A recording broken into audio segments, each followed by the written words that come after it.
And hello, hello, hello, hello. Welcome, one and all, to our Wednesday lovely live stream. Once again, you're not seeing my face because, again, I'd have to set up the green screen, I'd have to set up the lights, and oh my word, it is boiling. I'm generally I can feel the heat. It's been a hot one today, although it has been a pretty nice day. Truth be told, probably the last one we're going to have for a while. So overall, it has been a pretty good day, but I'm sure some of you are wondering about our poll that we had. Yes, because as I said, our stream and subject today was left up to the viewers of what they wanted to watch.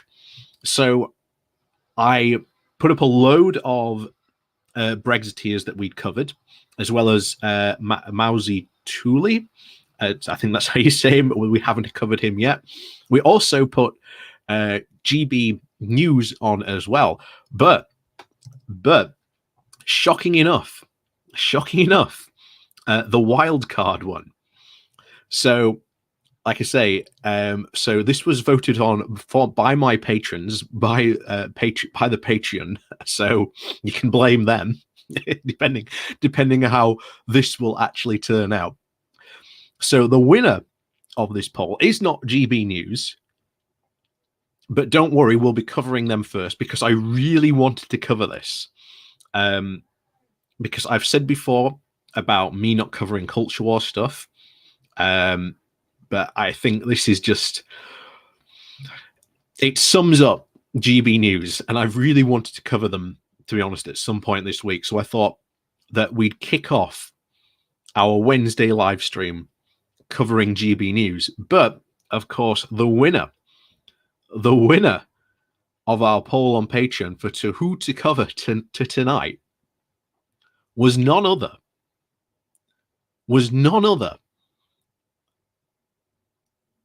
than a different bias.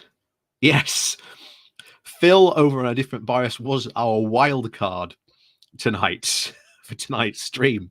So we will be covering, after this one, jumping into a different bias's channel and seeing if a Barnsley lad like myself and a Rotherham chap can see truly eye to eye on stuff. So maybe, hopefully it won't be boring, because hopefully I'm not going to be agreeing constantly with Phil.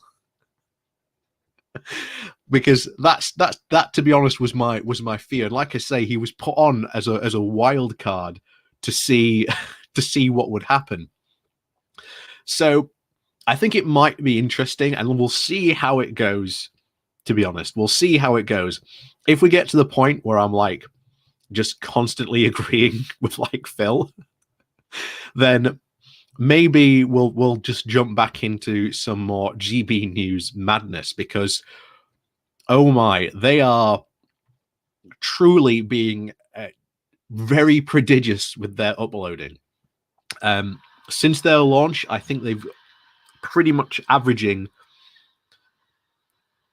almost about 5 or 6 videos currently a day, with their constant 24-hour news watch.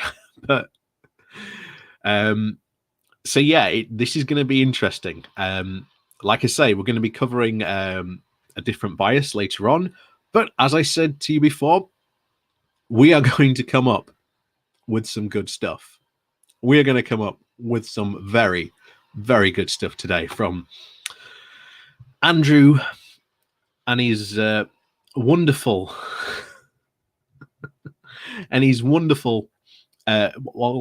alternative BBC, I think is the best way to cover it.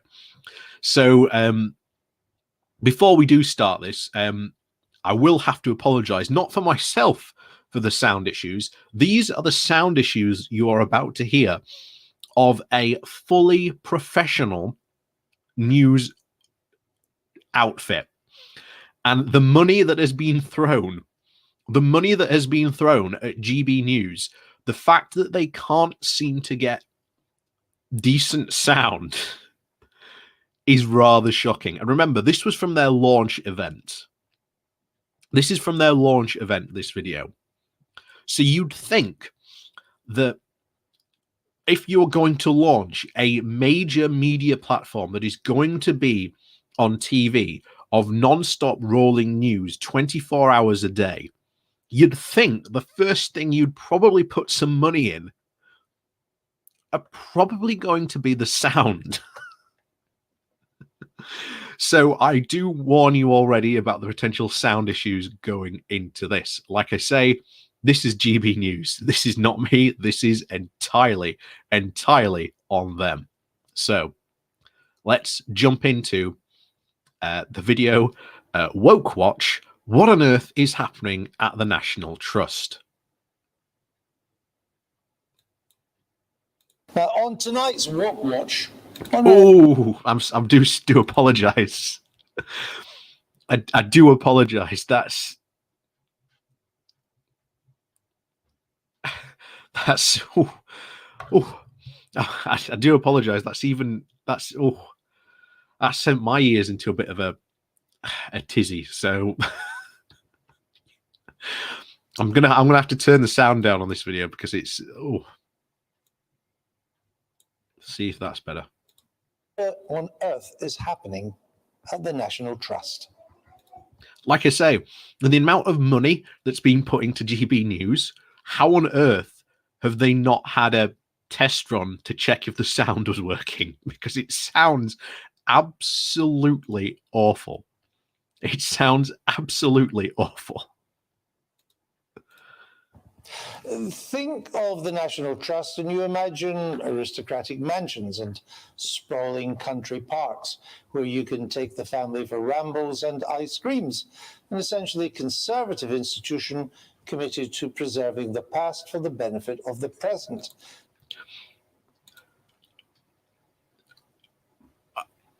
Okay, so he's pretty much got set out there the goals of the National Trust, essentially to preserve British history. But I wouldn't really describe it as a, conservative institution in the way that Andrew Neil seems to be desperately wanting them to portray them as. Not a place you'd be sure for right-on identity politics, but you'd be wrong. Volunteers at Ickworth and Suffolk have been requested to wear rainbow-themed clothing and make up this Friday as part of the Trust's Pride celebrations. It's not such a big deal. It's just a bit of fun, but it's the sort of thing that seems to consume more and more of the Trust's energy. Last April, volunteers were asked to take unconscious bias training for... So, first of all, if they want to take part in Pride, I've got no problem. I've got no problem with National Trust wanting to take part in Pride. And if they want to, have their workers wear like rainbow-colored clothing and makeup, no problem. There should be absolutely no problem in that whatsoever. And now we've got unconscious bias training. Again, don't really see too much of a problem. A lot of us do have unconscious biasness that some of us are not aware of. We may treat people differently unconsciously. And you know what? Being made aware that you're doing that, not a problem. Not a problem. By all means, take it, because it'll improve your customer service. And what are the national national trusts, shall we say? They are predominantly a, consumer market where people come to them. So having their customer service be improved by this, not a problem. Not a problem at all. But apparently it's a problem. Years ago in Norfolk, Trust staff were told to wear rainbow badges and lanyards to commemorate the 50th anniversary of the decriminalisation of homosexuality. Some refused. But things really took off in the wake of last summer's Black Lives Matter protest. The Trust commissioned a report outlining the connections that some of its properties had to the slave trade and colonialism. Many of its small c conservative members were bewildered by this drift into wokeness. Some resigned their membership in protest. Matters came to a head last month when the Trust boss, Tim Parker, stepped down following an internal revolt from members who had called for a vote of no confidence in his leadership. Some members have formed a group called Restore Trust, explicitly aimed at correcting what they see. Oh, Restore Trust. What a completely reactionist movement, right? Let's play out what happened here. Essentially, the National Trust did their jobs. They did their jobs. At the end of the day, most of these people that work for the National Trust are historians and conservators in some way, shape, or form. History is history, no matter how much you want to ignore it. So, telling the history that some of Britain's greatest country houses were helped and funded to be built because, well, the owners were involved in the slave trade shouldn't really be controversial. They should not be controversial at all. But apparently to some people, it is.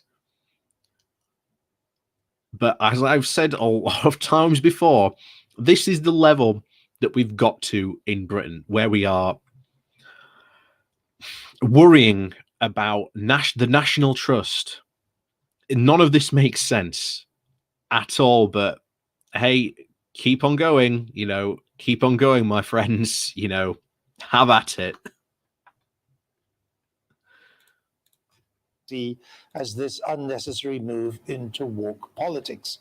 The culture wars are not over at the National Trust, and if they can happen there, we can be pretty sure they can happen anywhere. Let's speak now to Andrew Doyle from GB News' Free Speech Nation. Oh my word. This is one of their new flagship shows, Free Speech Nation. I think the fact that they've got a program called Free Speech Nation sums up the outright ridiculousness of GB News. But there you go. Andrew, how did this come about? How did the Trust decide to go down this road? Yeah, who would have thought that the National Trust would become this battleground for the culture war? Where it comes from? It's not a battle. This is not a culture war. Honestly, culture wars are pointless. They achieve nothing. The main thing in politics is policy. That is the real meat and potatoes when it comes to politics. This culture war nonsense to which the Conservatives are desperately hanging on to because Brexit gave them such a high. They've become like junkies looking for the next culture war hit. And yet, this is the level that we're getting to. Worried about the National Trust. Worrying about the National Trust doing their jobs. And that's all the National Trust are doing at the end of the day. They're just doing their jobs. So, again, this just goes to show you how ridiculous this culture war nonsense is and why very, very rarely, if ever, like to cover it. From is the same place that all of this stuff is coming from in various institutions across the country, is this ideological push, what we might call social justice or critical social justice, as some people call it, or as more colloquially people say, the woke movement. And it's often misunderstood. You see, a lot of activists and commentators are trying to frame this as the National Trust are just sort of innocently trying to teach people a bit about the slave trade and colonialism and the way. Yes, that is exactly what the National Trust is doing. That is exactly exactly what the National Trust is doing. That is exactly what the National Trust is engaged in. That is pretty much their mission. That is essentially what they're doing. Teaching people about history. And like it or not, Britain was involved in the slave trade. Suck it up. It happened. It was a part of history. Like it or not, there are bad things that happen in history. There are good things that happen in history. And guess what? Us being involved in the slave trade was almost certainly a bad part of our history, which a lot of these people don't seem to like to admit. And I don't know why. I think it's because they are so embedded in the national myth of Britain that they don't want to see it tarnished. And my argument would be there that if you were really wanted to be a true patriot of like Britain, you would accept the good and the bad. And not only that, you would be coming to terms with the bad.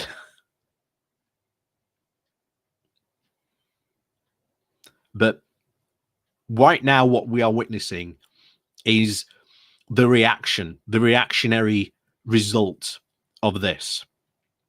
We do not want to acknowledge that bad things happened in Britain's past. Well, guess what? They did, and it happened, and you cannot essentially stop historians covering history. Because that's what happened.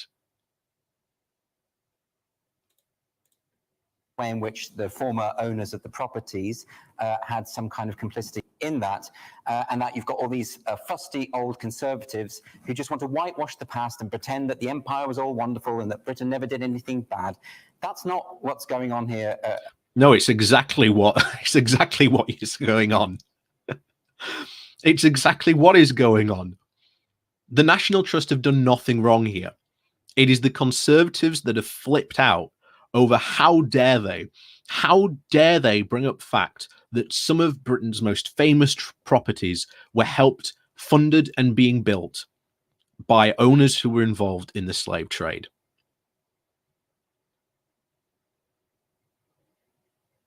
Nothing wrong with that. Nothing wrong with that at all. And yeah, MF Doyle, you're completely right here. This is the fanatic cult. This is what it is. This is what it is becoming. It's becoming an absolute fanatical cult.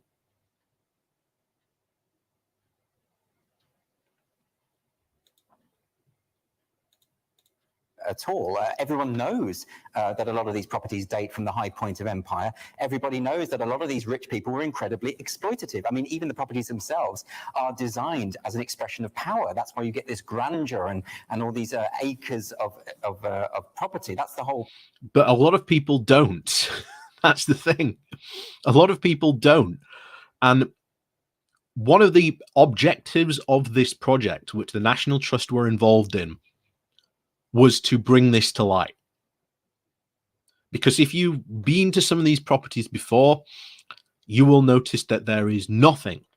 They say nothing about the fact that where they got their wealth from, and indeed how they exploited that power to obtain that wealth.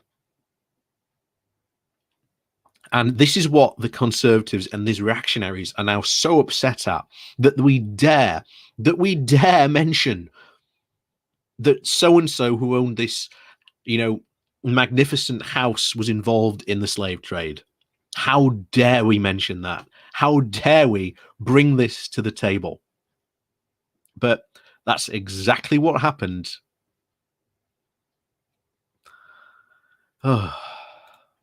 Point, their status symbols. So people already know that. What it is they want. No, they don't. No, they don't. So hopefully he's going to now tell us what the true agenda of this is. want to be able to go for a day out to these places, relax, get some escapism, and not be sermonized about things they already know. We don't mind. No. They're not sermonizing to you. They're not sermonizing to you. You do not go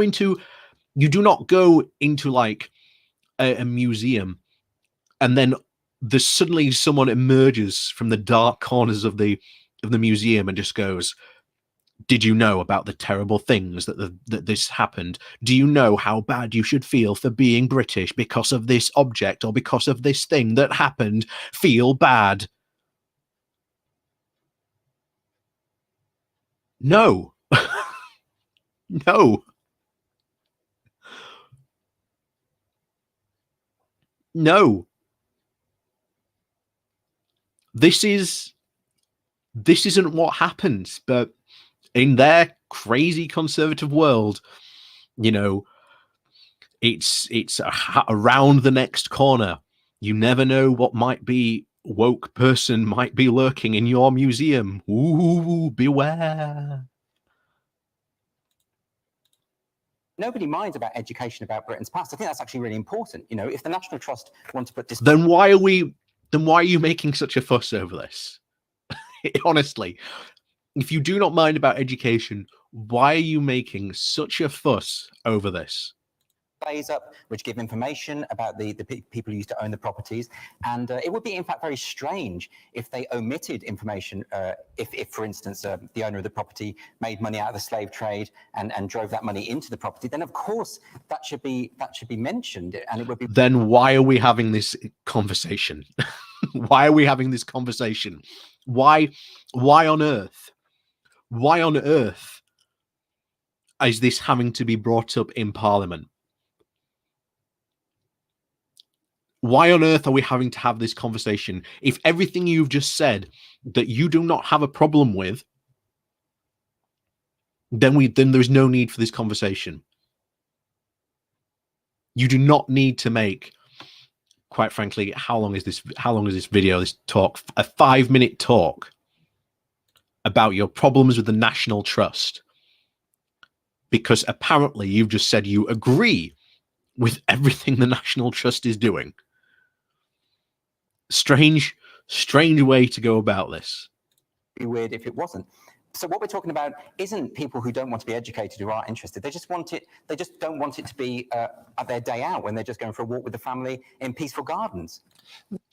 No one's. What do you mean by that? Honestly, what do you mean? Like I've said it before. No one's shoving this down their throats.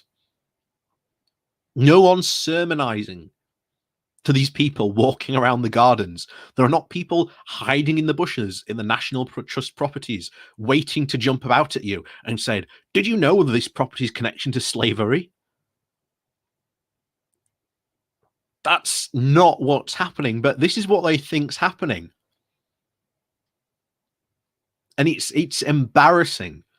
It's so embarrassing, but this just goes to show you the level of desperation that the Conservatives in the UK are having to reach for the fact that their grand Brexit project isn't going as well as they like to think it is. So they're now having to engage in essentially pointless culture war nonsense.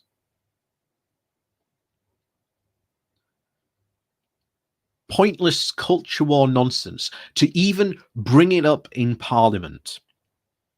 Only last week we had one of the new groups of the Conservatives. One of the new groupings is called the British, the British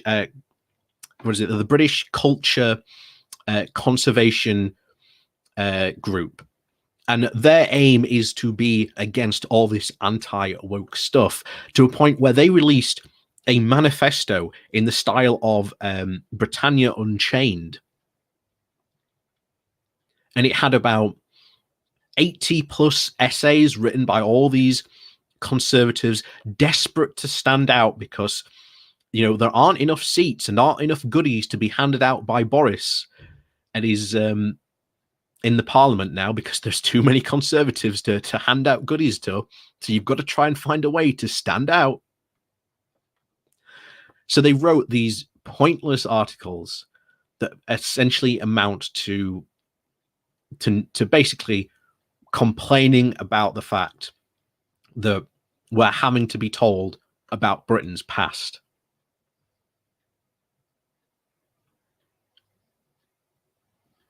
That's the biggest problem. That's the biggest problem.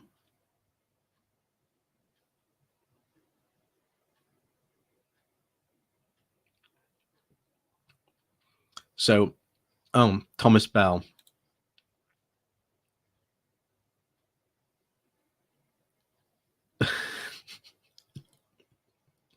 If you're really sure you want to have a debate with me, next Wednesday at 7, by all means. But if you're a troll, you're being booted out. I ain't standing for any trolling nonsense. If you waste my time, you're off.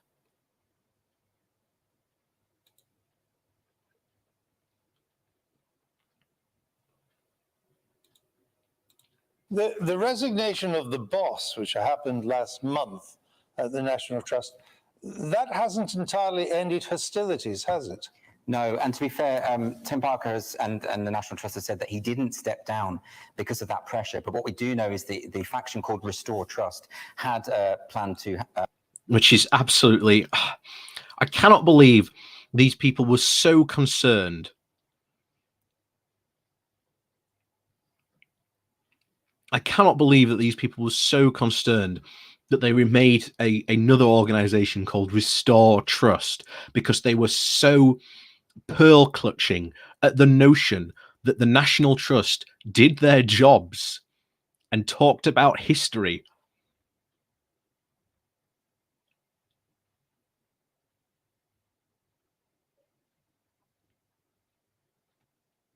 So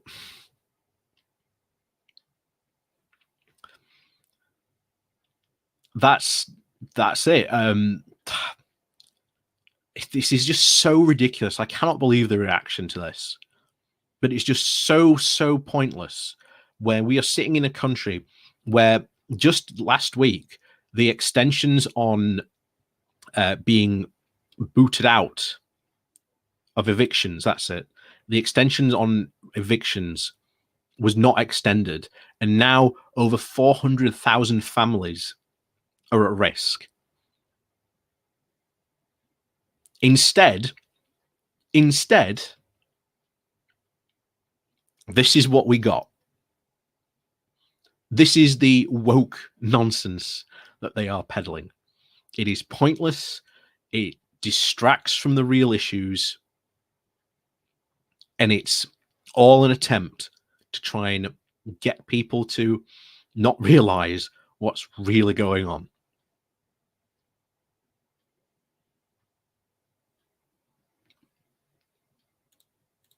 Have a motion of no confidence against him. So there's definitely this feud going on within the trust. And I mean, you mentioned the idea that people should be wearing rainbow colors and flags this Friday. And like you say, it doesn't seem like that big a deal. But a lot of people don't really want to be politicized in this way. They don't want to be showing symbols at work.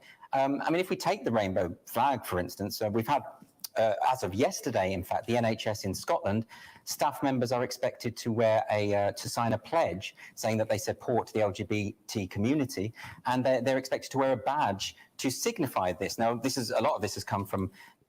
Why is that a problem? Again, that's not a problem. That's not a problem at all. Like, why would you have a problem with this? I don't understand. I don't understand why is this a problem? Partly from the SNP, but also with advice from Stonewall as well. And the trouble there, you see, is that people at work may not want to wear that badge for whatever reasons. Maybe they have religious convictions that don't align particularly well with that symbol. But also, the symbol of the flag used to simply mean equality, acceptance, tolerance, all the things that we all agree and believe in. So, if that's the case, why do you care so much? Why do you care? Why do you care so much about this? If that's the case, why are you so why are you clutching your pearls at this? This is nonsense. This is just complete utter nonsense.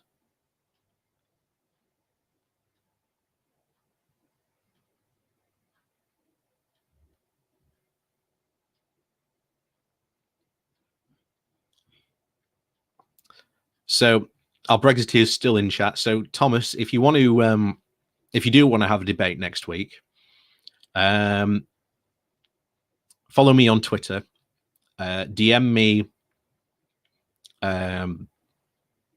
your topic of what you want to talk about Brexit, what the topic wants to be, and then I'll have you on next Wednesday.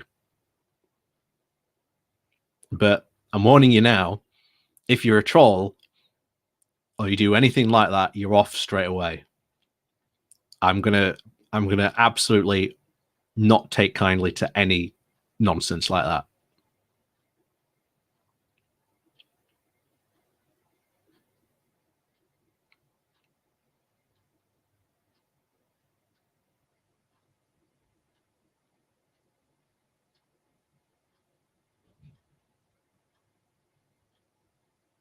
So that's GB News with one of its flagship programs, Free Speech,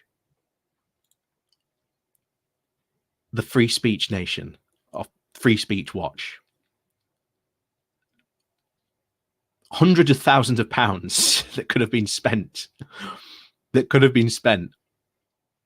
on something far better.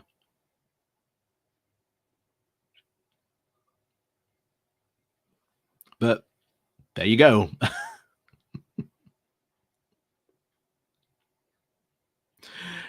So yeah, that's the biggest problem about this culture war nonsense. It's a waste of time, distracts from the real issues, and like I say, we've got a huge problem in the UK at the moment that the coronavirus has stopped hundreds of thousands of people working. People have lost their jobs and are in perilous situations because landlords are again desperate for the rent, and 400,000 families are at risk of being kicked out and losing their home. You tell me what the real story is. Pearl clutchers who were so offended by the very notion that historians would dare do their job, or the fact that 400,000 families are at risk of being booted out of their homes.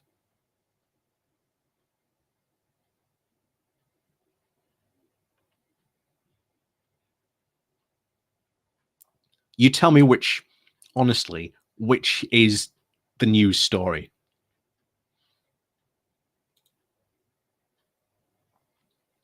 Because I'll tell you now, it's certainly not the National Trust one.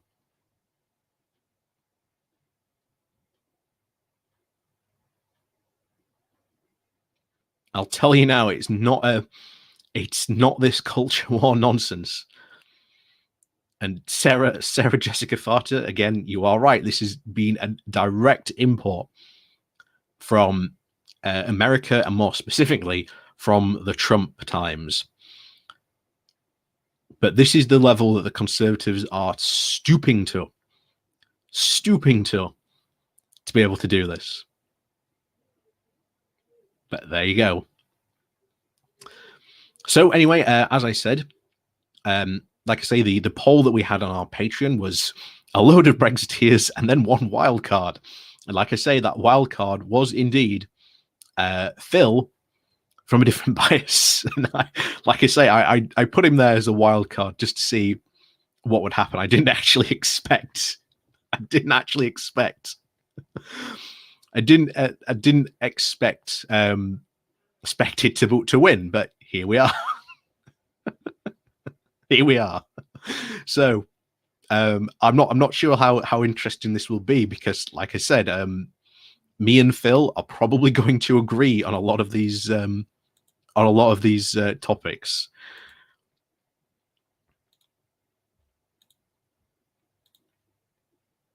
Oh, hang on. No. Did that wrong.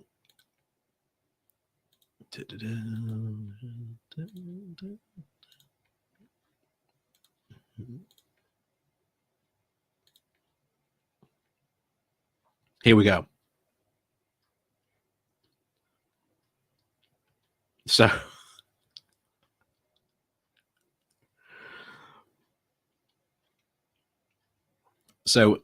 here we go. Here's Phil. Here's a different bias, like I say. Blame the patrons. They voted for this. They voted for this. This is what they wanted. If you'd like to maybe vote for something else in the future, then, like I say, please, by all means, do join the Patreon down below, or there's the one-off donation link, buy me a coffee, and YouTube memberships are now open as well, where we have some unique bowler hat emojis currently. Like I say, the more people join it, the more emojis I can upload. I think I've got 3 or 4 left out of the first lot I commissioned. Once all those up, I will commission some more, essentially, so that we can have some, different emojis. Like I say, I do want to get a Jeff Taylor emoji.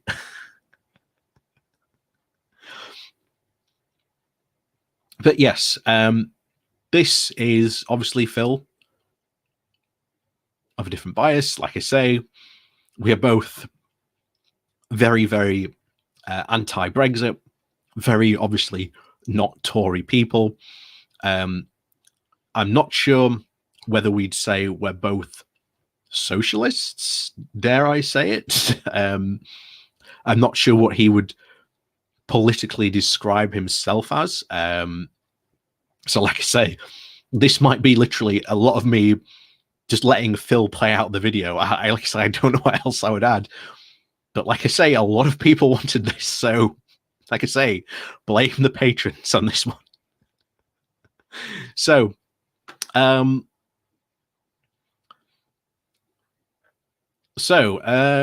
let's start off with... let's start off with this. Another month of Brexit decline. Hi, my name's Phil. I like talking about politics, and in this video, I would like to return my attention away from the Northern Ireland situation just briefly. I don't think for long, and towards the customs. I see Phil is also a fellow user of Canva. It's nice to know.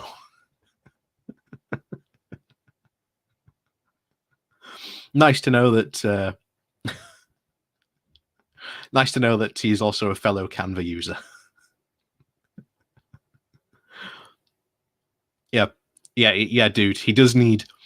If I could have definitely one nitpick at Phil, he needs a better light. He needs a light because he does look so disheveled in this photo. That's not a dig at him, but he needs a better light. He needs a better light. So Phil, please do get a better light. Border that the government like to pretend is just fine and dandy. But first, if you'd like to be notified of daily news and politics, please subscribe to the channel and click the bell notification icon. So yeah, I think there's a bit of more Brexit trade news to be discussing this week. Not surprising. Like I say, we are entering close to the end of our, I think, end of second quarter. I think we're closing in on now. Or is it end of first quarter? I can't remember the dates and times.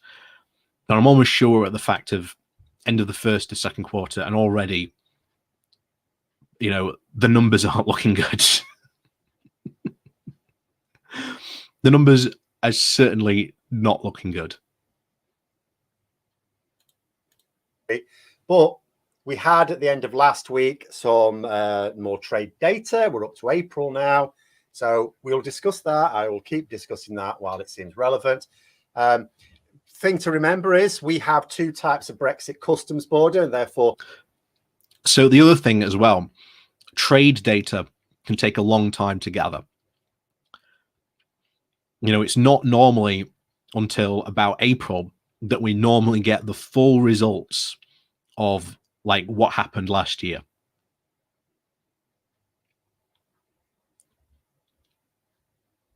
But that's trade data takes a long time to collate, calculate, and then present into reports that we often see. That's why even at the moment, we're still talking about data from April that is, at this point, 3 months ago.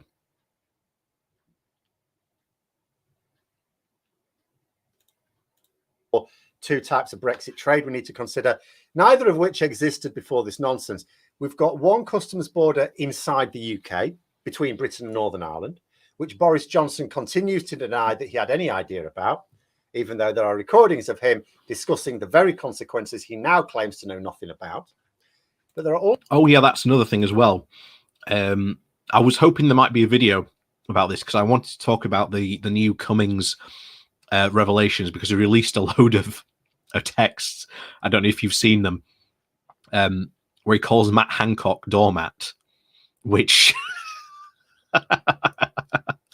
and this is not Cummings calling him that. This is Boris Johnson. So this is Boris Johnson's very own opinion of his own health minister for health. It's genuinely terrifying. That is our cabinet at the moment. But there you go. Also borders where the UK is on one side and the EU directly on the other. No messing about there, no protocol, no grace periods. Less politically sensitive, which is why they are getting less attention in general right now, because at the end of the day, businesses are failing because of this, whereas when it comes to the customs border inside the UK, businesses are failing because of that, and it's politically highly inflammable. But economically, the customs border between the UK and the EU is actually more damaging, because when it comes to exports of goods from Britain to Northern Ireland, even if our government was honouring its word to the letter, the implementation is still less severe than from Britain to other EU countries like, say, France, Belgium, Netherlands, and so on. Yep, we're still waiting, by the way, for full implementation of a lot of checks at the border. We're still waiting for a load of checks to come into place. We're still technically in the grace period where goods can very freely flow. And as a lot of people have said at the moment, this time will be known as a smuggler's paradise, because smugglers will have been able to freely transfer without having to worry about any checks or anything like that happening. Goods passing across these customs borders are subject to full third country checks and restrictions, including having your cheese sandwiches taken off you, and is the reason why many export businesses are struggling and many picnic basket hunters are also struggling. So, as an example, the company in Doncaster that we covered a couple of weeks ago, 30% of their income, this is what they stand to lose. If you're a company and you're standing to lose about 30% of your income, that's a whole lot of money. And your ability to be able to absorb that hit is very, very hard for a company to be able to absorb a hit like that. And then some businesses, of course, going under. So what are the main figures from April, over a quarter of a year into Brexit, and at a time when the government said everything is now fine? Actually, they've been saying that for a while, haven't they? See, in January, said, there's no problems. It's all fine, look. Then when the data... All is well. Do not panic. All is well. Came out showing the severe problems, they switched to, there were a few teething problems, but it was sorted out for February. February is fine.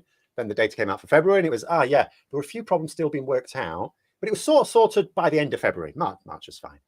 I'll let you guess how it went for March.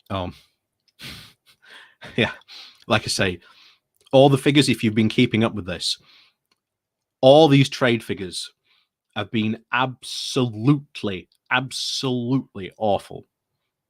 They've all shown just how big a hit the trade figures have been. And this is money and businesses that will eventually lead to job losses. I've been banging on about this for ages. One of the things we've got to understand, less exports leads to less investment, leads to less jobs, leads to a smaller economy. That is Brexit in a nutshell. And remember, that's the best worst case scenario. And if that's the best worst case scenario, I do not want to know what the worst case scenario is. And now we've got April's figures. We're now into that trickier territory that I discussed before, where a direct comparison with the same period last year is utterly invalid because that was when Europe was largely shut down with the first COVID wave.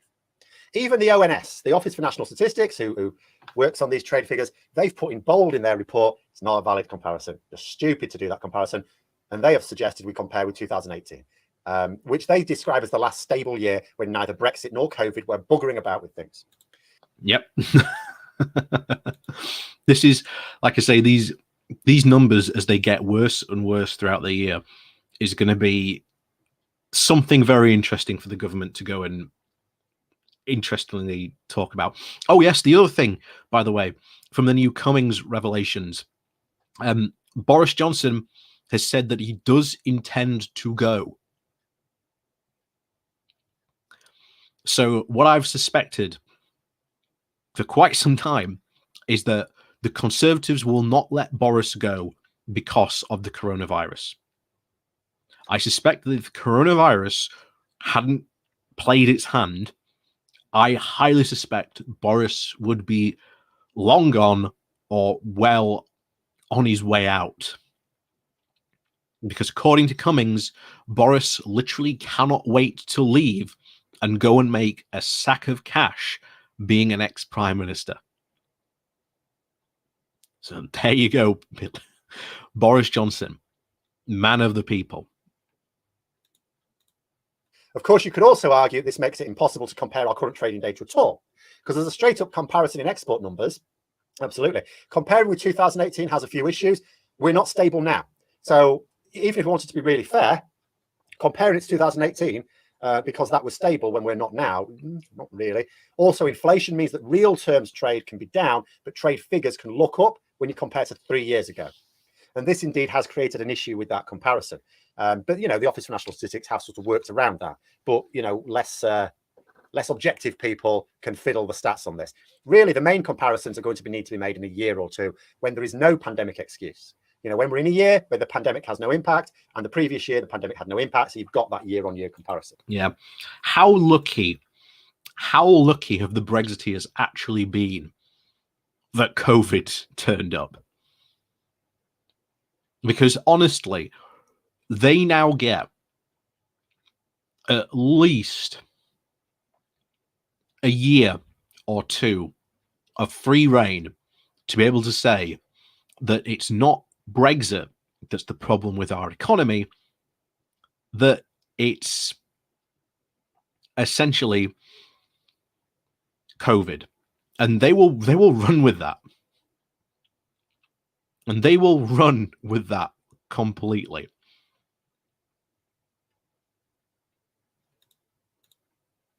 We are at least 2 years away from that. We also need, of course, a chance to consolidate our post-Brexit systems. Because again, Brexit supporters may reasonably conclude that there could well be severe trade problems now because of the sudden shock to the system. Not all of them are that blinker. They'll go, well, yeah, we didn't have an implementation period. We probably should. I still think it's better to have left the EU. I still think it's better to have left the single market.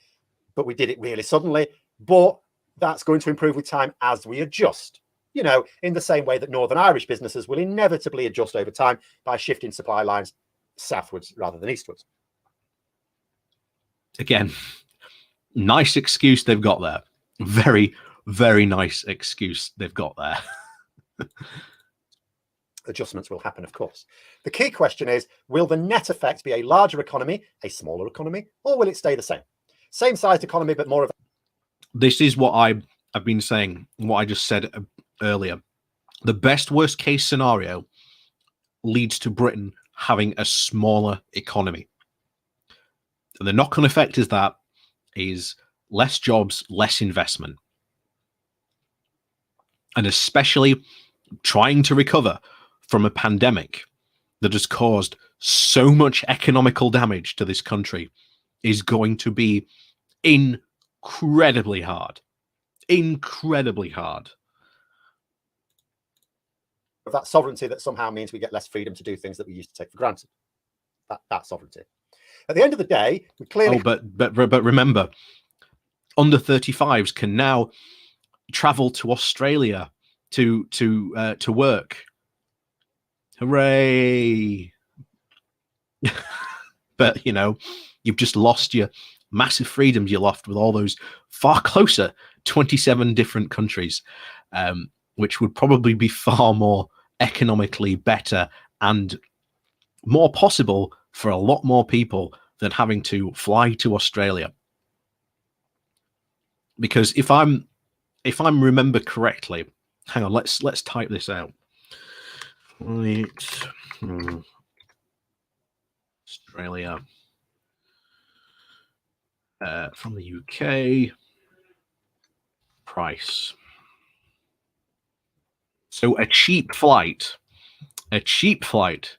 from London North to Australia is £616. That's a lot.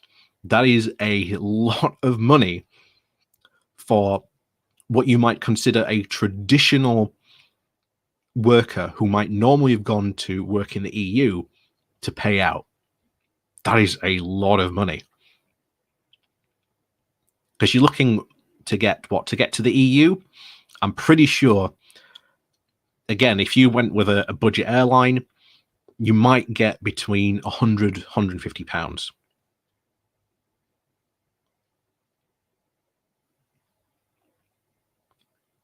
So instantly, this is locking so many people out who had an opportunity to go and work in the EU that no longer do, when already initially they've got to pay out £616. This is me just looking on I'm literally Googling it. And the first one is cheap flights from London to Australia at £616. But I look down here at another ticker, and you've got the cost. The costings here are over £1,000. I've got £1,300. I've got 1,829 pounds, and then I've got another one from Birmingham of £1,905.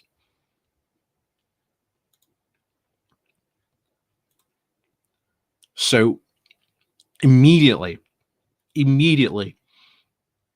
we have cut off so many opportunities for so many other people who literally just cannot afford that access to go to Australia. We've cut that off. But you'll also notice the age limit of 35. I said this in my video today. I highly suspect that this has been done because Australia recognizes and the danger of Australia becoming the new Gran Canaria, because they do not want all those old people from the UK coming to Australia and starting to retire in Australia. They don't want it because if you followed any of the Spanish newspapers, especially some of the right-leaning Spanish newspapers, they complained all the time about British OAPs who were leeching on the Spanish health system.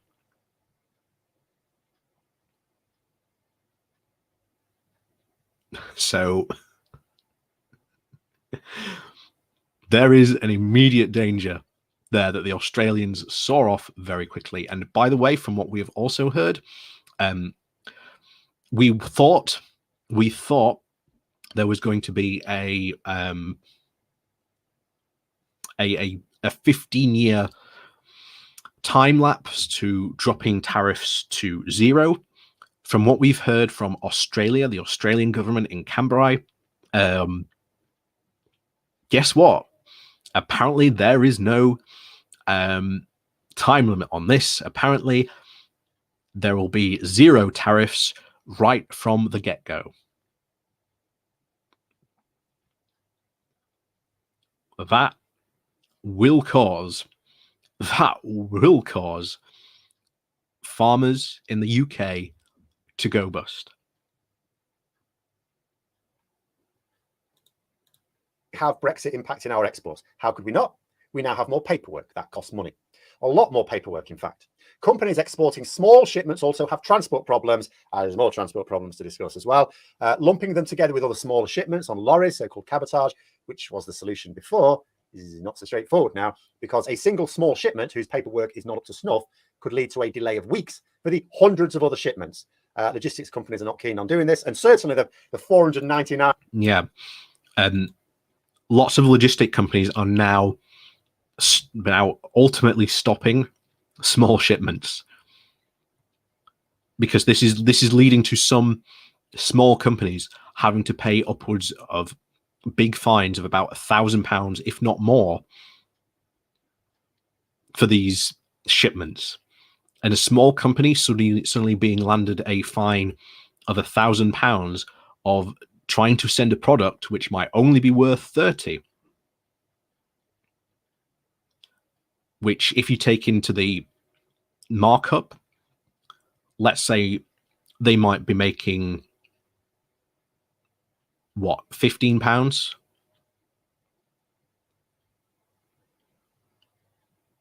All of a sudden you're in negative profit. So there are a lot of companies just saying, we ain't exporting to the EU anymore. Logistics companies saying, we either ain't taking British custom anymore, or putting rules of, we're not taking small shipments, we're not taking any small group shipments or anything like that, or they're charging more for more of this. This is a big problem. People who've sent a small shipment where their paperwork was fine is not happy for it to be delayed for weeks for the one person out of 500 that didn't. We also have the issue that some goods can't be exported at all, or there are limits on the quantities that can be exported. None of this happened before. But those trying to bang the Brexit drum want to talk about our post-Brexit trade. So let's see. Here we go. Headline statements from the ONS report. 1. Total exports of goods fell in April 2021, driven in terms of falls in exports to non-EU countries. So we may indeed be stabilising our suppressed level of trade with the EU, compared to the previous month. I mean, that's not a good thing. It went down, it stayed down. But the thing is, we're not making up for it with trade with the rest of the world. In fact, that's... Yeah, we've been saying that since the very beginning. We've been saying that from the very beginning. There's no way that any of this is good. Any of this is good.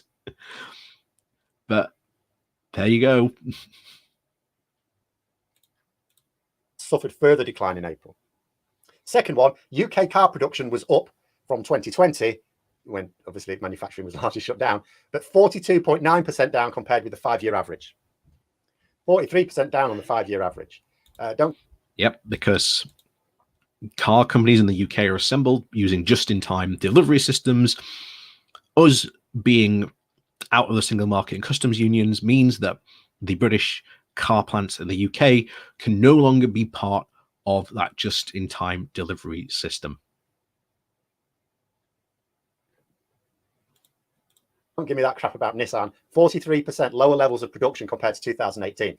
If I could offer some small advice, purely objectively, for Brexit supporters trying to form arguments, because we must be fair, take a leaf out of Nigel Farage's book. Do not, at any time from here on in, if you are trying to argue about the benefits of Brexit, never, ever, ever be drawn on talking about fishing, farming, or the car industry. You are onto a massive loser with them. And if you actually open... Yep. Three of the big industries that Brexiteers said would be flourishing post-Brexit.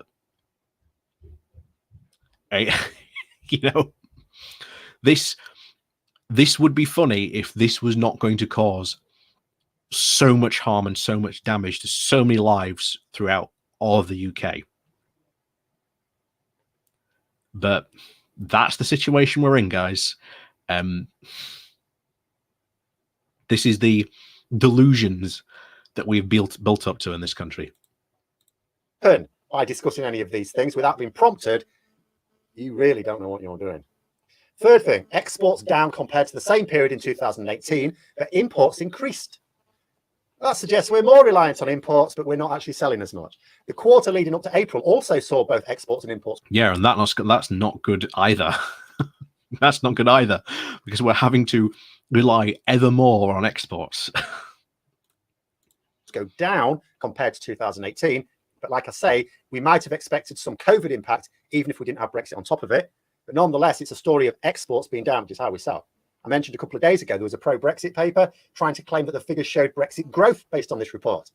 I suggested at the time before I read it, it was probably just, well, I just had a scan at that point, just based on a comparison with the time when Europe was closed for business.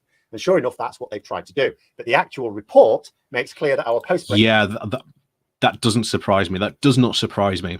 If you were going to see lots of Brexiteers try and use this report as a justification. So bear in mind, I suspect even 5 years from now, we will still see Brexiteers use this paper as a justification to try and prove that Brexit was a success, when essentially they do not take into account that, well, the pandemic was a thing. And, you know, as Phil said there, Europe was closed for business. So expect, if you are pro-European like me, to know this argument inside and out. like we were covering Andre Walker a couple of weeks ago now. You know, the arguments that I'd been constantly fighting against since 2016 were coming out again, and it was just, they'd been planted in my head that much that I just knew them off by heart. Brexit trade is down compared to pre-Brexit. It will be increasingly open to deliberate misrepresentation now to make comparisons that, now that the pandemic's over a year old, you can compare to when pandemic was worse.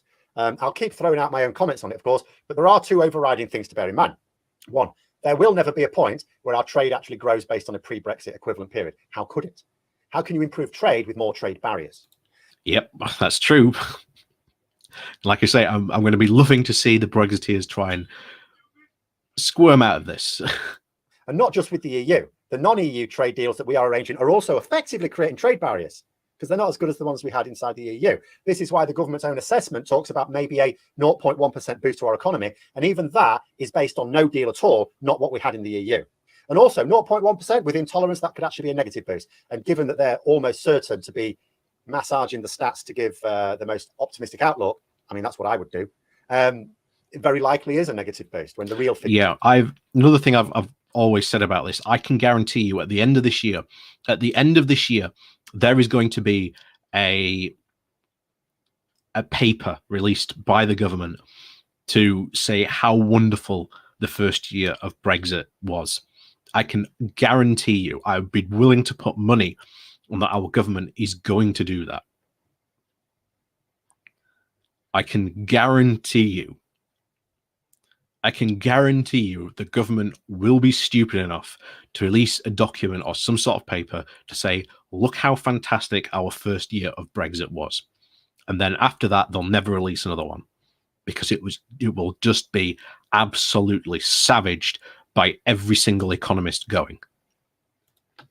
Figures come out. It's also why, when challenged in Parliament, no minister has been able to point to a single line in any trade agreement that is better than what we had in the EU. They've been challenged to do that. They have not been able to do that. And I don't just mean they've said something that's not true. They've actually just known not to say anything. The second thing, they can't say anything about it. You know, what's the line from the Disney film? That's it, Bambi with Thumper. If you can't say anything nice, don't say anything at all. Thing to bear in mind is that, yes, the EU has a lot of rules that its members would really rather not apply to them. No one likes to accept rules. Some people will see the benefit in rules and go, but they still don't want it to be a rule, because it's like, well, I will just naturally do that anyway. But the rules, of course, exist for mutual benefit. But politicians, or at least the good ones, work for national benefit and will try and pinch advantages where they can. Of course they do. So why do all these countries accept those rules? Why did ours, before we had a government that wanted to sink the country rather than sink their party? Oh, I know, because it was for our national good. And 28 countries pooling their sovereignty together was an overall good thing. Because the trade benefits are enormous, which means the reverse is also true. The economic cost of leaving the club is enormous. It's not a matter of speculation. It's not a matter of politics even. It's a matter of simple mathematics. If there were a route to a stronger economy on the doorstep of the EU, but outside of it, do you think it would only be this government of bubbleheads and racists that would have foreseen it? Priti Patel and Dominic Raab going down in history as great visionaries? Behave yourself.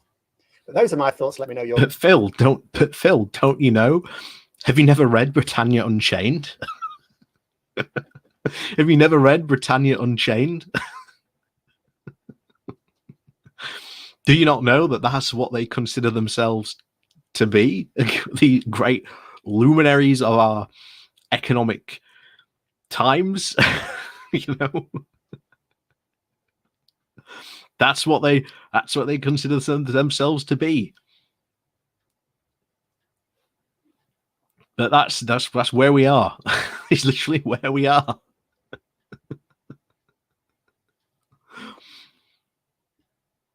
You know, but this is going to be the lie that they're going to try and perpetrate now for who knows how long, until at least maybe the more, quote, sensible conservatives at least get power back in the Conservative Parliamentary Party, and they're not out in the wilderness in the actual Conservative group, or well, shall we say the non-parliamentary party. And they will retake their place, don't worry, because like I say, British business and all those, you know, conservative backers, the fact that farmers are again a key supporter of the conservative movement, are going to throw absolute hissy fits. I hope, again, whether this will happen or not, you've seen how the farmers in France can pretty much grind France to a halt when they protest. I'd seriously hope that if our farmers can do a tenth of what the French farmers do when they protest, then I think they would probably bring down Boris Johnson and the rest of this Brexiteer government. I seriously think they could. But again, they actually have to get up and do it. And the big question is can these farmers, or are they organized enough and willing enough to actually do the type of things that would actually do that?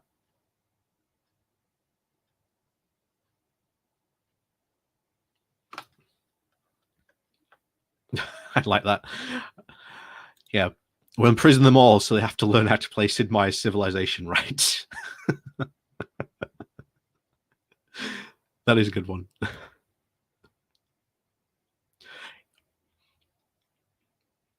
Yeah, dude, that is the biggest problem. Brits don't protest. Well, we do protest. The problem is we just don't protest effectively enough, but we do it from time to time.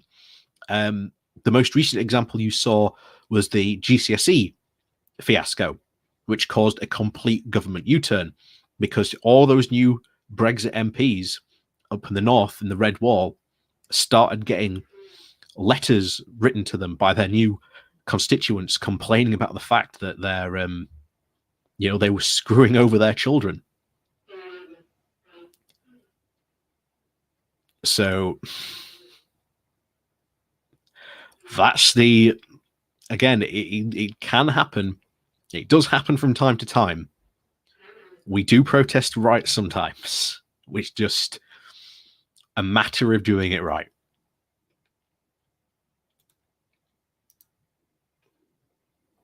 Right.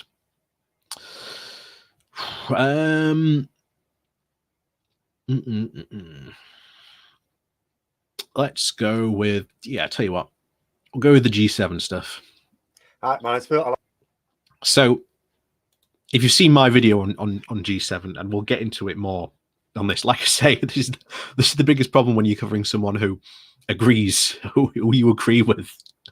Like I say, I'm pretty sure me and Phil agree on like 90% of the stuff. It's just, when you're doing stuff like this, it's, you know, like I say, this is what the Patreon members voted for, so this is what they're getting. Like I say, if you want to avoid this type of thing in the future, or maybe you enjoy this type of stuff, then like I say, there are links down below to my Patreon page, and of course there's my Buy Me a Coffee link, which is a one-off donation link where you can, well, buy me a coffee. And like I say, thank you to everyone who does support the channel. So anyway, on to G7 stuff. I like talking about politics, and it's been an interesting weekend of the G7 meeting in Cornwall. Boris Johnson was looking forward to this for months. He is very excited about hosting world leaders post-Brexit, his chance to launch his ill-considered global Britain. He was especially looking forward to hosting the new US President, Joe Biden. But like so many... Yep, Boris's ship got sunk. Kids at Christmas, what he thought he wanted has turned to bitter disappointment, as world leaders that he was excited to be hosting have not played along with his boorish games. But first, if you'd like to be notified of daily news and politics... Yep. I literally call this G7. It wasn't just a disaster, Hank.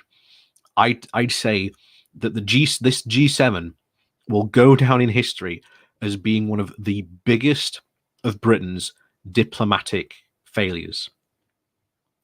And I'd argue for the case that this is the biggest diplomatic incident and complete fiasco since Suez. I think this has done far more damage than that has. That's how bad.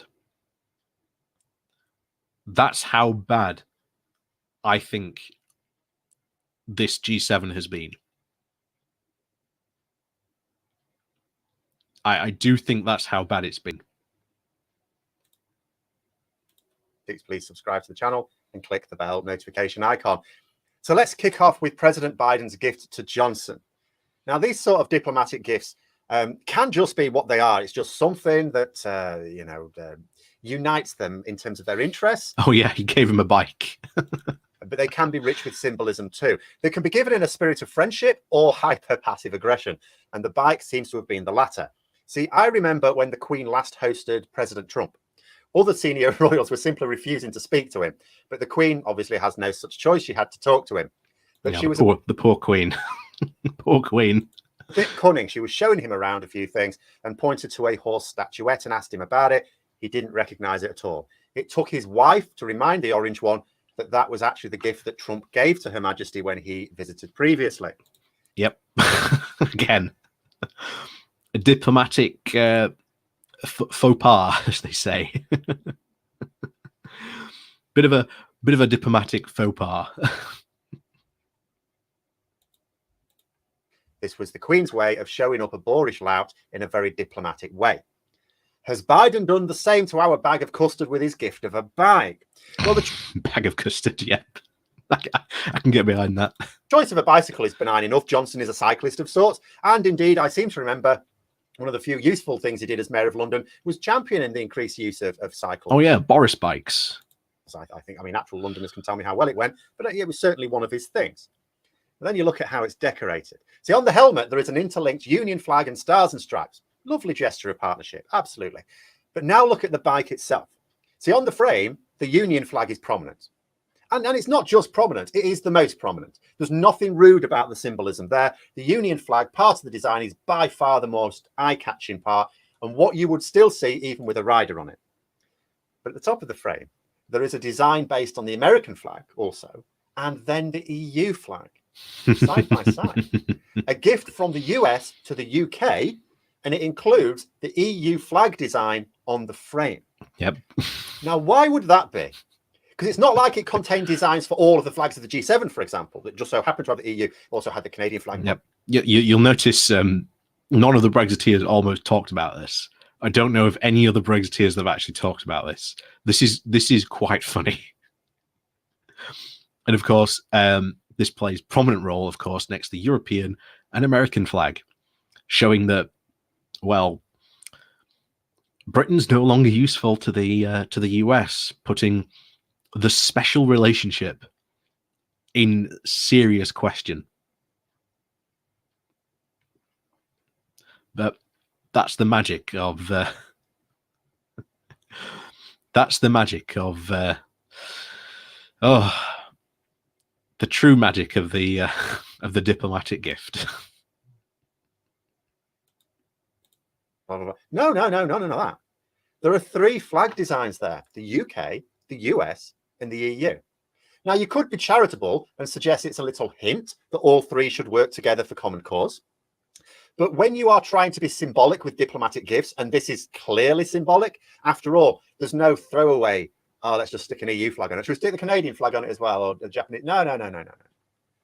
There is no such thing as a detail that isn't fully considered. The US and EU flags are both above the Union flag, and they are both together.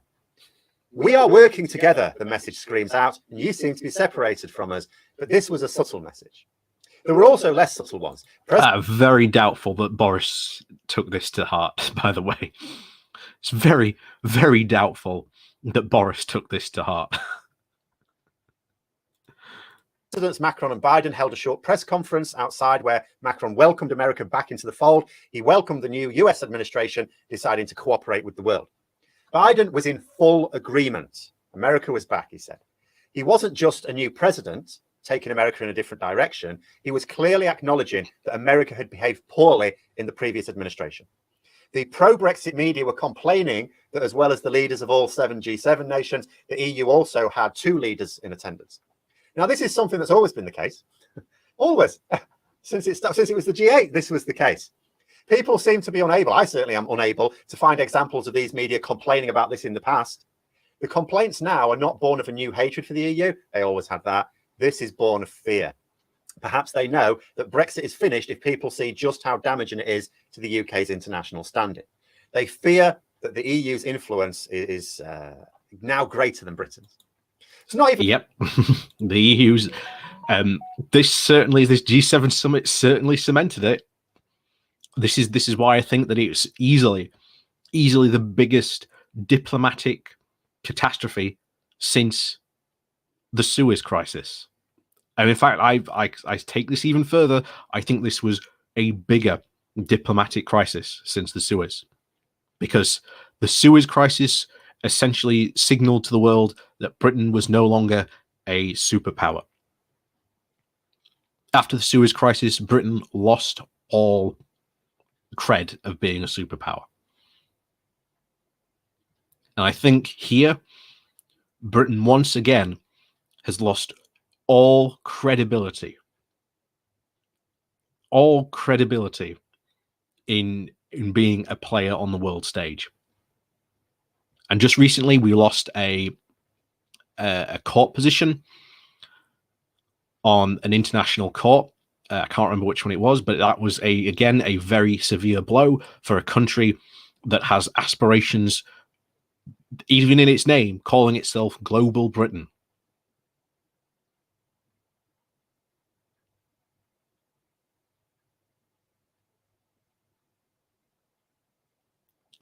This does not bode well. Britain is being treated like the sick man of Europe. Ironically, the very moniker that we had before we joined at the time what was to become, the European Union.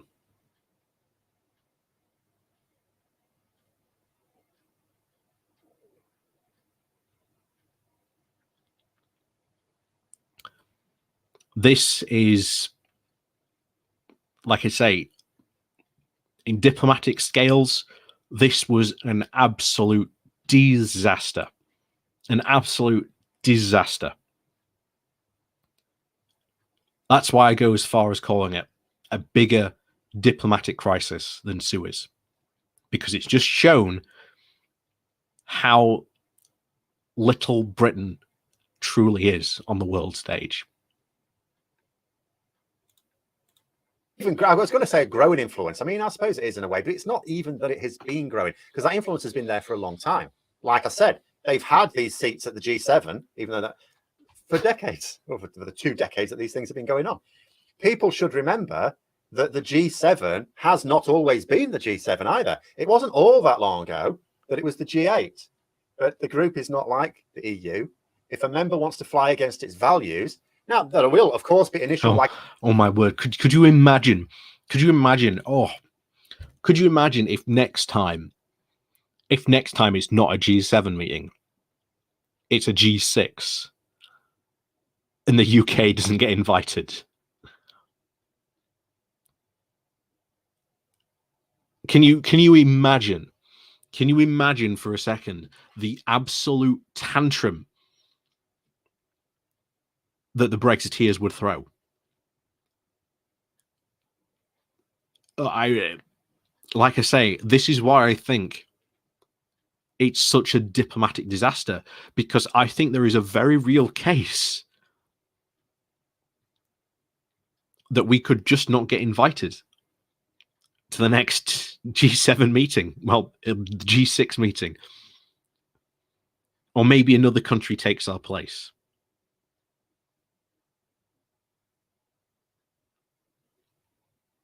And who knows which country will take that place. Might be India.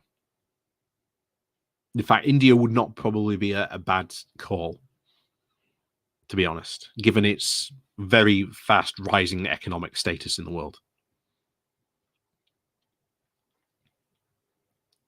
I think that is a very, very, very real possibility. Will we get invited to the next G7? Who knows? Time will tell. But we certainly are not going to get invited to the next G7 if the if we essentially go forward and break the Northern Ireland Protocol and become a pariah. That almost certainly is not going to happen if that's the case. I can guarantee you that now. wagging of fingers, and that's what happened this weekend. It was sort yourself out. But eventually, be asked to leave the party if you keep pissing in the punch bowl. There is no reason why the G7 cannot become the G6. It was the G8, it became the G7. Could become the G6. Oh, yep. I deftly there, as you can see, I predicted Phil's political analysis there. So got him on right. And bear in mind, haven't even watched this video before. It's like I knew what he was going to say.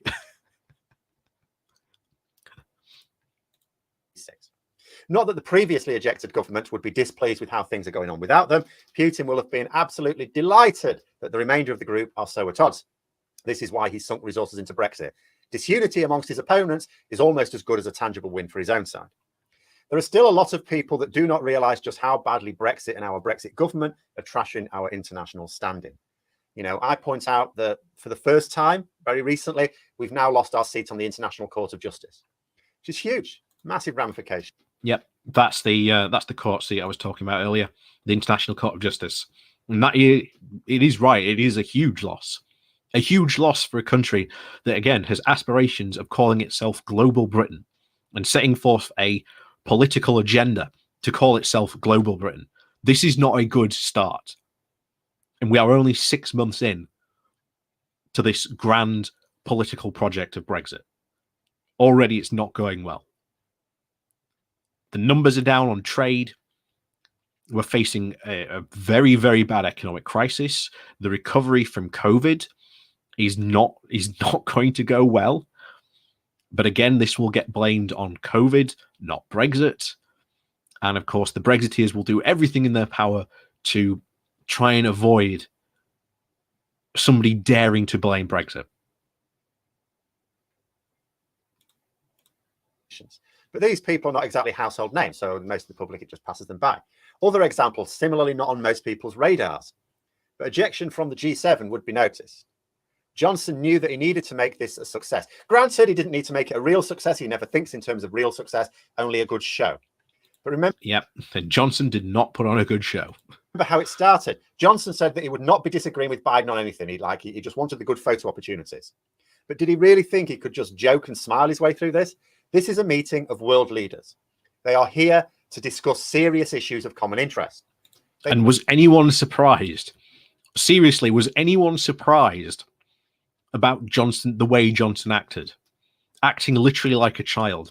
In fact, another conversation that came out from the Cummings text recently released was that if there is a difficult decision going on in Downing Street, Johnson gets up and just leaves the room. He just leaves.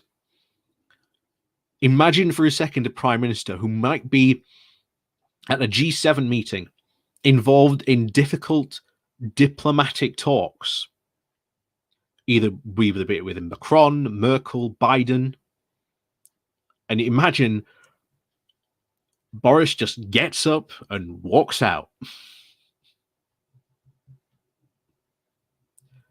That is not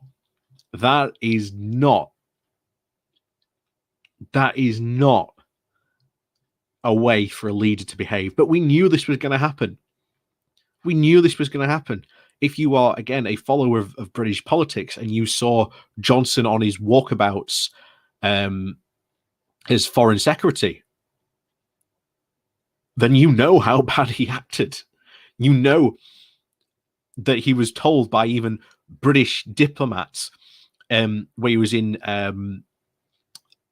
where was he now? Myanmar. And he was it Burma? I can't remember. But he was reciting like The Road to Mandalay, which was, again, by Rudyard Kipling, and was like a praise of British colonialism, and was told, no, that's not a good look. That's not a good look to take.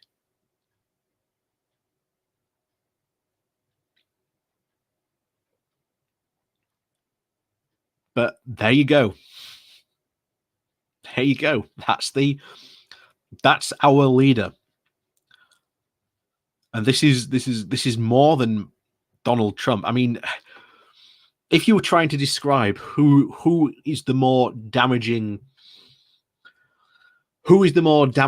leader politically, Donald Trump or Boris Johnson, at the moment, Trump's got a massive advantage, obviously, because of time. Johnson hasn't been in that long, but considering the fact that, as I have said, I think this G7 was the biggest diplomatic failure of the UK since the Suez Crisis. I think in such a short time, Johnson has skyrocketed ahead of Trump. I don't even think he comes close to how bad Trump was. And by no means, Trump is not a good bar to aim for.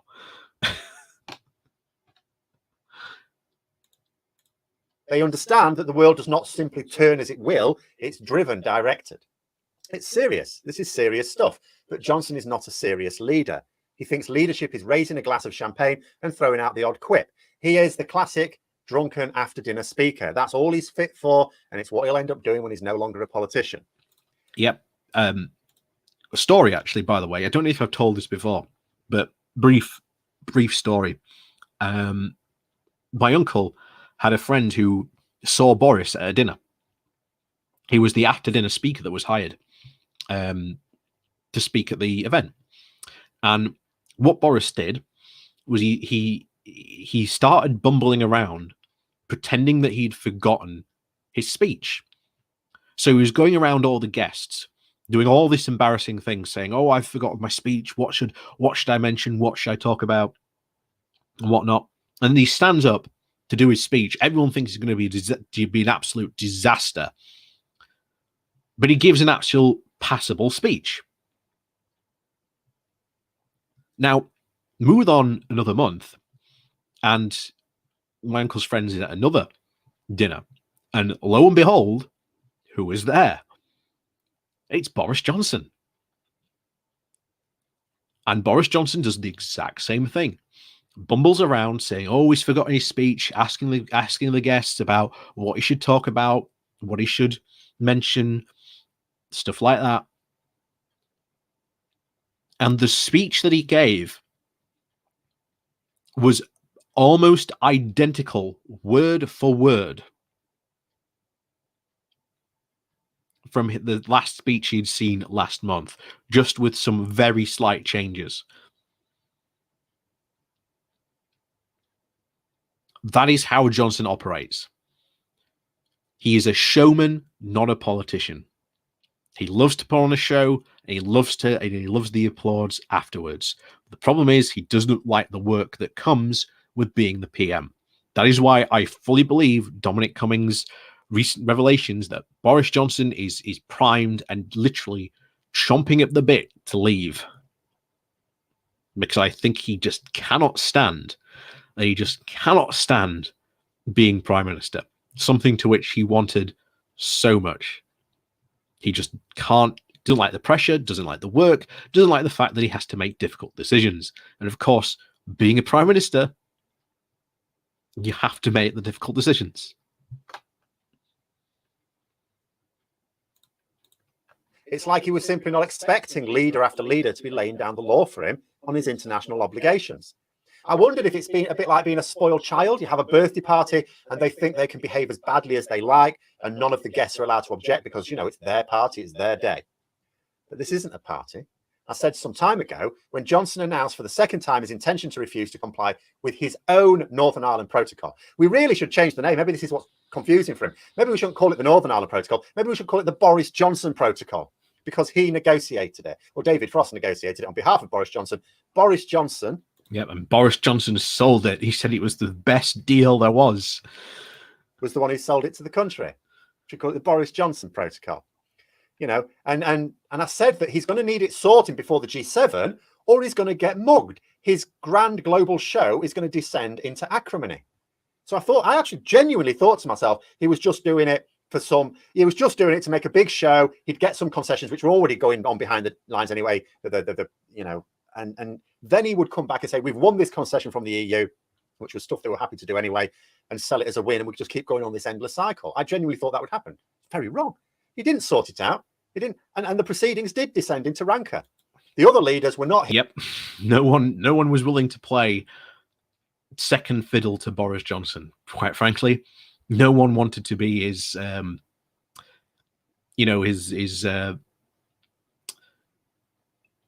I can't remember what the Oscar award is now for supporting actor. That's it. No one wanted to be his supporting actor. Here to talk about Brexit. It wasn't on the agenda. We're here to talk about Russia, China, climate change. But what they were discussing with one another with those things, the important things, no point discussing those things with Boris Johnson. He's got nothing useful to say. All they had to say to Johnson was get your act together. They made it clear that they do not trust Boris Johnson and therefore, by extension, the UK until we get rid of him. The accord that Johnson and Biden jointly signed was an ego boost for Johnson, who made sure to recount how it was intended to mirror that signed by Churchill and Roosevelt, because he likes to think he's a living embodiment of Churchill again. It's not a treaty. It's not a deal. It's not worth the paper it's written on without trust. It's a statement of intent, really. It gets us nothing in itself. Yep. Media from the other G7 nations are not being shy about reporting the contempts that their leaders have been showing to Boris Johnson on his own patch. Yep. It got so bad. Yep. That's the other thing that was reported. Like I say, all the media were very open, showing their open contempt for Boris, for Johnson. Because I've got to stop calling him Boris. Everyone was showing their open contempt for him. Not a surprise. That was not a surprise at all. Highly expected, but there you go. So bad that Johnson completely melted down. Because remember, this is not a guy with a plan as such. He sort of has plans. But when things go awry, he's not calm. You can tell it sometimes in PMQs when he's genuinely flapping. And he did it again here. He melted down and started threatening to suspend the entire Northern Ireland Protocol again on the world stage. That's his Brexit Britain. Not just refusing to implement bits of it, which is what he's really doing at the moment, but actual suspension. Not legal, of course, and idle threats are of no value from someone who makes threats freely but has never had any follow through. And a lack of follow through on this is not even a criticism this time. If he actually chose for this to be the first thing he ever actually followed through in his life, he would be slapped good and hard. So hard, in fact, that we'd all feel the blow. I can never be sure with a madman like Johnson, but I don't believe he'd actually make good on it. He's not a madman. That's the trap to fall into. To think that Boris Johnson doesn't know what he's doing. Trump didn't know what he was doing. Boris Johnson does. Boris Johnson, and that story that I told there, makes very cold, calculating decisions of that which are in his favor. Boris Johnson is not a madman. He's not an idiot.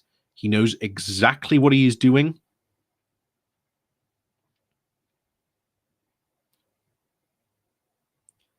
But that is the case. He doesn't know a single thing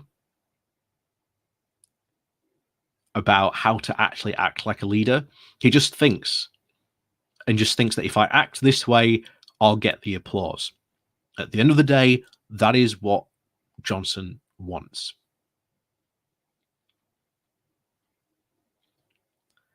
He acts in a very calculated way, and it is far more worrying, the fact that we have a guy like that in office, than Trump. Because it wouldn't be so bad if Johnson really was like a Donald Trump character, but he's not. He's far, far more dangerous. And that's why Johnson, in my opinion, as is revealed today through the new Cummings revelations and the new text messages is released, that he wants to get out so fast. He knows sooner or later all these mistakes will catch up to him. So he's desperate to get out of the limelight, desperate to get out of that hot seat.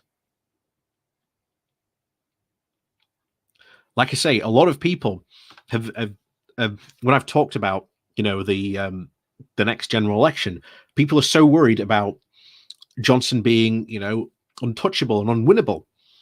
But think back to Margaret Thatcher. Margaret Thatcher had just won a landslide victory. And 2 years later, what was his name now? Was it Geoffrey Howe?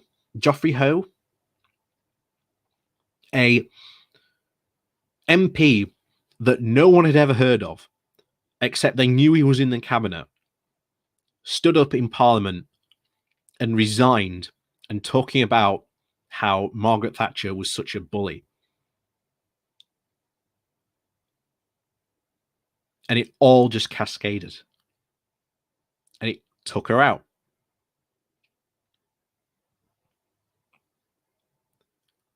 It completely just wiped her out.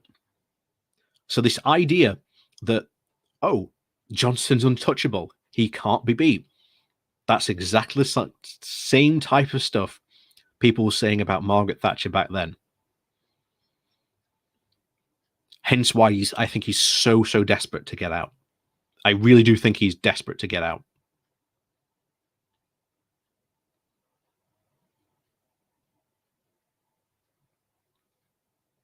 But that's the situation that we are in, because he knows the longer he is in the limelight, the more likely people are to pay attention to him, the more likely his tricks are less likely to work. And like I say, Boris Johnson normally likes to go and lay low. The problem is he is in the limelight now. He's not a side character. He's not a bit part player anymore. He is the main part. And because of that, the spotlight is directly on him. And if he can't handle that, then sooner or later, something's going to catch up to him. To keep with the play reference, he'll sooner or later fluff his lines, or, he'll trip over himself. And that is the situation that we are in. So with that, I think, like I say, thank you all very much for joining me on this exploration of Phil, a different bias, like I say. this was again chosen by my patrons. So if you would like to maybe join my patrons or maybe buy me a coffee, there are links down below. Also, the YouTube memberships are now open as well, and if you do join that, you will get access to special emotes as well. So in this, it's absolutely fantastic, and always thank you so many people for joining us today. 76 people joining us today. Most of them are on YouTube. Oh, it's gone jumped up now. 79. Oh no, yep. So you've got 78 people joining us on YouTube, and we've got one person joining us, watching us on Twitch. So, like I say, thank you, everyone, one and all, as always, for watching, supporting the channel, or supporting me down below. With the like Patreon or Buy Me a Coffee or the YouTube memberships. Thank you so much.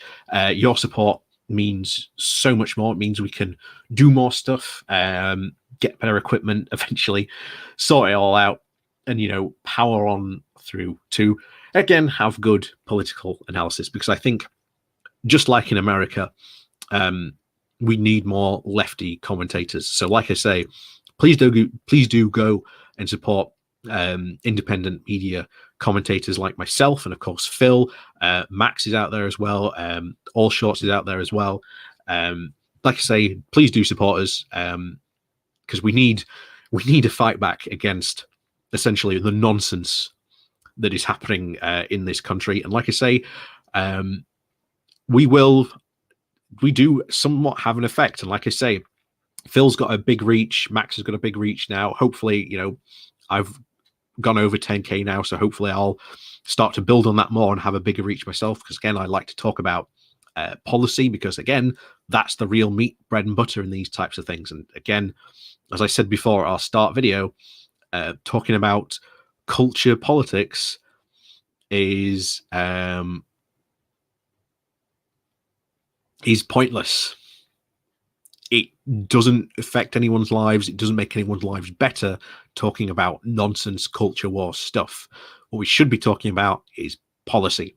Hence why I did a poll just a couple of days ago of, should we combine income tax and national insurance? Believe it or not, that is actually a progressive policy. And like I say, something that I want to do a video on in the future about that policy and how that would actually be a good move for helping to reform tax in the UK. Because like I said, I did that video earlier today. Oh wow, thank you very much, Ermin. Thank you very much for that. Thank you very much for your support there. Very much appreciated. So like I say, you've made me lose my place now. You've made me lose my place.